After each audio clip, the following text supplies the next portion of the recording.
une chose vraiment qui m'a marqué quand j'ai commencé déjà à lire, c'est pas déjà ce que je vais dire, mais c'est juste quand j'ai commencé à lire cette bénédiction, bon, ce boost, c'est que euh, d'entrée de jeu, il y a un état d'esprit à avoir si tu veux vivre l'abondance. Et c'est pour ça que le boost s'appelle les sagesses en fait. Parce qu'il y a des sagesses à développer, il y a des grâces à pouvoir connaître, il y a une intelligence à pouvoir faire accroître pour pouvoir jouir de ces blessures. Parce qu'il y a beaucoup de gens aujourd'hui qui sont ignorants des grâces qu'ils ont héritées en Christ.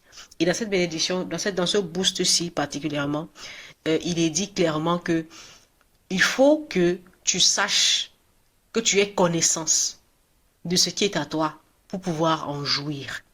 Il y a un moment donné où, pour jouir de certaines grâces, il faut que tu sois alerte. Il faut que tu aies une certaine sagesse, une certaine grâce de connaissance.